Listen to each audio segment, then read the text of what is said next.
Let's turn now to the political fallout from the Mueller report as Democrats debate the best way to respond. On the campaign trail, Senator Elizabeth Warren was the first presidential candidate to call for impeachment proceedings. In a CNN town hall last night, Senator Kamala Harris was asked where she stands. I think we have very good reason to believe that there is an investigation that has been conducted which has produced evidence that tells us that this president and his administration engaged in obstruction of justice. I believe Congress should take the steps towards impeachment.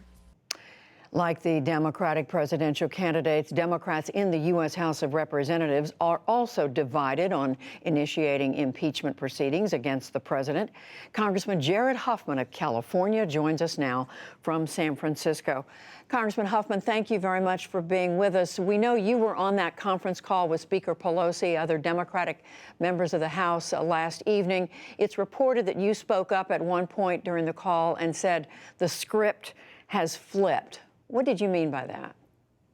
Well, thank you for having me, Judy. The point I tried to make to my colleagues is that for months we've heard some people say that there's this tremendous downside to initiating an impeachment process, that it would be bad for the country, that it would be politically unwise. Now that we have received the Mueller report, and now that we know that the President of the United States is an unindicted co-conspirator known as Individual One in an illegal campaign finance conspiracy that extended into his presidency. Just on what we already know, I think the burden has shifted to the downside of not acting. The Constitution created our impeachment authority for exactly this kind of circumstance, and it's really damaging to the country and to our institutions if we punt on something like this. You're saying it's damaging if you don't act. Exactly. What is it, be a little more specific about what is it in the Mueller report that has changed circumstances? Well, first of all, the Mueller report is done. It was completed by a lifelong Republican whose reputation is beyond reproach. It was independent, it was objective, and at least with respect to obstruction of justice, multiple counts of obstruction of justice, it was fairly conclusive. The only reason this president was not indicted was an internal Department of Justice policy against indicting that president, but every element of the criminal conspiracy for multiple counts of obstruction of justice was met and laid out in great detail by Robert Mueller. So you're making this argument, but from everything we can tell, Speaker Pelosi, the leadership of the Democrats, most Democrats in the House at this point are still saying, let the process work its way. Let's continue the inquiry, the hearings, calling people to testify, getting documents, but not going ahead with full-blown impeachment proceedings. Here's what I think is important, Judy.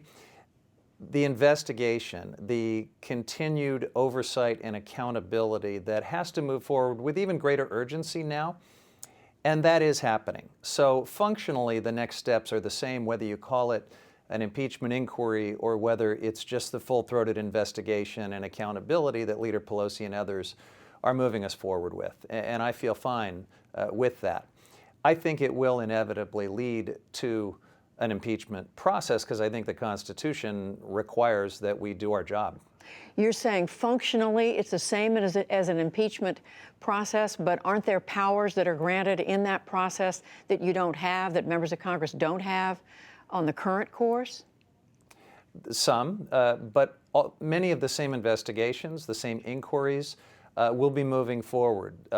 Functionally the same thing we would need to do in an impeachment inquiry. We're going to be getting at the same information, asking the same questions, and frankly, it's a lot more than what we have just from the Mueller report.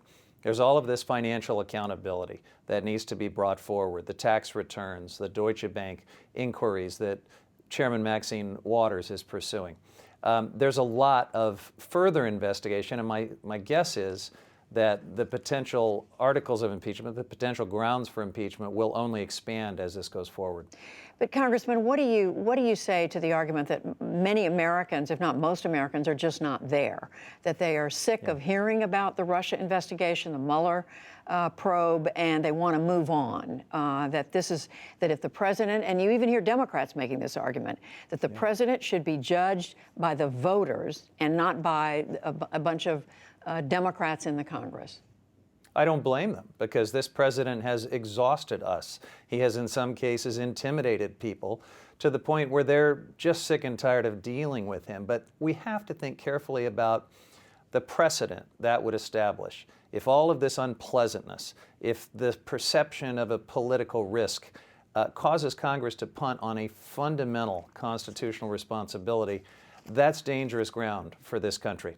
What it really means is that this president for the next year and a half would know he's not going to get indicted by the Department of Justice for anything he does because of their internal policy, and the Congress doesn't have the stomach to carry out its constitutional backstop duties. And so I shudder to think what we might see in the next year and a half from Donald Trump, and the precedent that it would establish for future administrations is just as troubling. Are you saying, though, Congressman, that public opinion really doesn't matter here? Public opinion always matters, but if impeachable offenses is not a close call, you don't punt on your duty because you're worried about public opinion. Look, I grew up in a household where my parents, during the Watergate era, were big Nixon supporters. And I remember how hard it was for them and many other Nixon supporters as Watergate, as we began the impeachment inquiry. But you know what? That impeachment process, the drawing out of facts, the telling of the full story to the American people, caused people to realize, including my own parents, that this president had done some very terrible things and that we needed to make a change. Hopefully, this process will begin to change some minds as we go forward here as well. Representative Jared Huffman of California, we thank you. Thank you for having me.